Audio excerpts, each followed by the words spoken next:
है? तो सुधर जाओ, सुन लो मेरी बात, ठीक है? थोड़े मैनर सीख लो, एटिकेट सीख लो, तमीज सीख लो। मुझे पता है आपको चेन पुलिंग करना बहुत ज़्यादा पसंद है, और अगर आपने नहीं किया तो एक बार आप सोचते हैं एक बार तो मैं करना चाहता हूँ और देखना चाहता हूँ होता क्या है।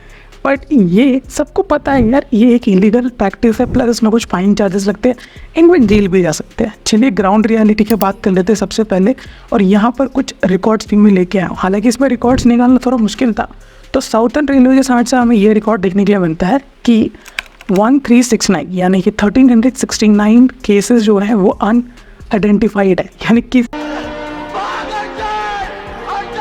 ने खींचा आज तक पता नहीं चला, बट खींच के वो भाग गए और चूना लगा दिया। यूजुअली ये चीज़ें आपको देखने के लिए मिल जाते हैं जब किसी स्टेशन पे स्टॉपेज नहीं होता, किसी को उतरना होता है, तो स्लीपर कोच या 3 AC की जो भी कोचेस जिसमें भी आपको वो चेन पुलिंग का लेवर देखने के लिए बनता है, वो खींच देते हैं एंड वो बीच स्टेशन पे रुक के वो अपना भाग जाते हैं जंगलों में या स्टेशन पे कहीं ना कहीं बीच में उतर के वो भाग जाते हैं।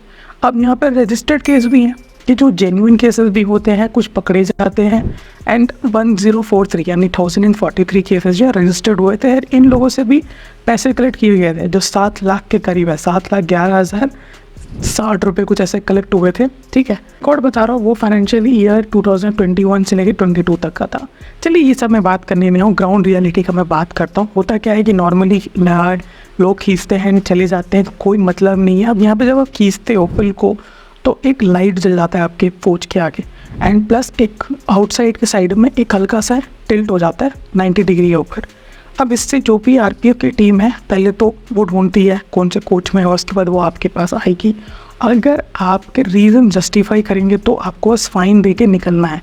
अगर आपका रीज़न अनजस्टिफाइड तो आप तो लगे हाथ लग चुके हो, आप फंस चुके हो। अब काफ़ी लोग यहाँ पे, मैं बताना चाहता हूँ इस वीडियो का बस एक माध्यम था कि अगर आप ट्रैवल कर रहे हो और ट्रेन बहुत ज़्यादा स्पीड पे है और कोई स्टेशन पे खींचने की कोशिश कर रहा है, मत खींचने दो, उन लोगों को साइड कर दो, ठीक है?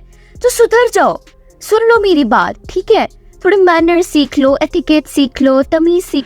क्योंकि हाईएस्ट जो एक्सीडेंट्स हम देख सकते हैं ये हो सकता है ये रीज़न होता है, और ये लोग फाइन जो चार्जेस करते हैं ये इन्हीं रीज़न से ये लोग रेलवे वाले करते हैं। 2 तरीके से तो रेलवे वाले को इनके 2 प्रॉब्लम होता है। पहला जो होता है इनका डिले हो जाता है।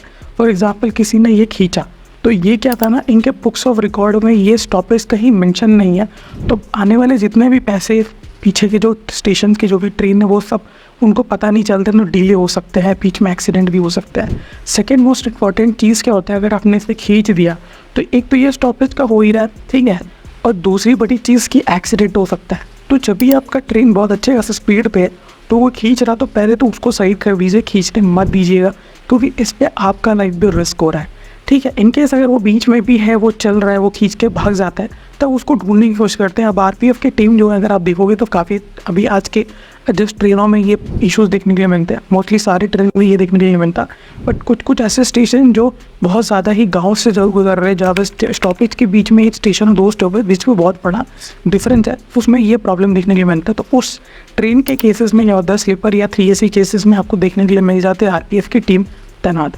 बट यहाँ पर दूसरी बात है जो मैंने आपको पहले बता देंगे, जो प्रॉब्लम है वो है डिले। तो इनके तो ट्रेन पहले से डिले होते हैं, ये तो लेटेस्ट न्यूज़ है, कुछ कर नहीं सकते। बट ग्राउंड रियलिटी में आपको यही बताता हूँ, बहुत सारे लोग जो होते हैं वो खींच के भाग जाते हैं, पर एज अ पैसेंजर मैं चाहता हूँ आप ये याद रखिएगा, जब वो खींच रहे अगर आप मौजूद हो उस टाइम पे तो उसे खींचने से मना कीजिए, वही आप अपना लाइफ रिस्क कर रहे हो एक इंसान के वजह से। अब कौन से रीज़न से जो भी है वो खींचने से इंडियन प्रैक्टिस नहीं कहा जाता है, वो नॉर्मल की चीज़ है। जैसे कि अगर आप बच्चे हो, बच्चा स्टेशन पर छूट चुका है, तब आप खींच सकते हो, ट्रेन चल रही है। ये ऑन स्टेशन की कहानी हो सकती है, रूट के बीच पे ये सारे चीज़ एप्लीकेबल नहीं करते। रूट के बीच बस ओनली एक ही केस होता है, वो है मेडिकल इमरजेंसी। बाकी अगर स्टेशन पे आप खुल जाती है फिर उसके बाद जो चेन पुलिंग होते हैं, जो मोस्टली इस केसेस में होते हैं, तो उसमें अगर मेडिकल इशू है, वेल एंड गुड, फाइन देके भाग जाओगे। दूसरी बड़ी चीज़, चाइल्ड है या कोई प्रेग्नेंट वुमेन है या डिफिकल पर्सन है, तो इस केस में आपको छूट मिलता है कि आप चेन पुल कर सकते हो। जैसे कि आपके पास एक डिसेबल पर्सन है, आपने चेयर लिया हुआ है, चेयर जो होते हैं व्हील चेयर, उसे आप चला रहे हो, उसी टाइप स्टेशन जो है ट्रेन वहाँ से छूट चुकी है, तो आप किसी को बोल के चेन पुल करवा सकते हो, जिसके 500 से 1000 रुपये फाइन होते हैं। बट इन केस अगर आप गिल्टी हो जाते हो, और उस केस में होता क्या, समझ लेते एक एग्जाम्पल के तौर पर, तो आप पे केस फाइल होगा, आपको आना पड़ेगा कोर्ट पे, वहाँ पे आपको प्रूफ करना पड़ेगा कि मैं गिल्टी नहीं हूँ, यानी कि मैं आप खाते नहीं हो और उस पर जो भी चार्जेस हैं आपको वो पे ऑफ करके उस चीज़ से अपने आप को हटाना पड़ेगा। तो ये एक तरीका हो गया। या तो आप सेकंड जो होता है आरबीएफ की टीम आपको स्टेशन पे पकड़ के रखती है, वहाँ पे आपकी पूरी प्रोसेस स्टार्ट होती है। बट अगर आपके पास कोई भी वैलिड रीज़न है जो मैंने आपको रिसेंटली बताए, तो आपको कोई कुछ नहीं करेगा। आप एक नॉमिनल फीस फिर 5,000 दे के भी कर सकते हो। बट जो बीच में जो खींचते हैं, उनके बेस्ट सजेशन पता है क्या है कि आप जो भी नियर बाय स्टेशन है वहाँ उतर के आप पीछे आ सकते हो या आप अपना आगे आ सकते हो। ठीक है, इतना बड़ा पूरे ट्रेन की आप लाइफ रिस्क में नहीं ले सकते हो बस अपने चंद मिनट बचाने के लिए। ठीक है, तो ये तरीका जो है वो बहुत ही घटिया है। और अगर आप पैसे बचाने के नाम से ये सब ढोंग करेंगे तो गलत है, क्योंकि आपने ट्रेन में टिकट बुक किया और आपको ये बात पता होता है सब। तो ये सब तो चीज़ें नॉमिनल है, यहाँ पर आप कोई भी सिंपैथी गेम नहीं खेल सकते। इस वीडियो को देखिए, मकसद था कि चेन पुलिंग के केसेस आपके पास हो रहे हैं तो प्लीज़ इसे मत करने। तो ट्रेन अगर स्पीड पे है तो नहीं भी है तो भी मत खींचने दो भाई उसको। ठीक है, जो केसेस है इमरजेंसी केसेस उसमें, नहीं तो आप थोड़ा सा जागरूक नागरिक बनिए। नॉलेज है आपके पास तो किसी को बता सकते हो। आईफी या एनसीटी से रिलेटेड हमने काफ़ी वीडियोस बनाए, तो डिस्क्रिप्शन में मैंने दे दिया है, एक बार चेकआउट कर लेना। मिलता है नए तब तक के लिए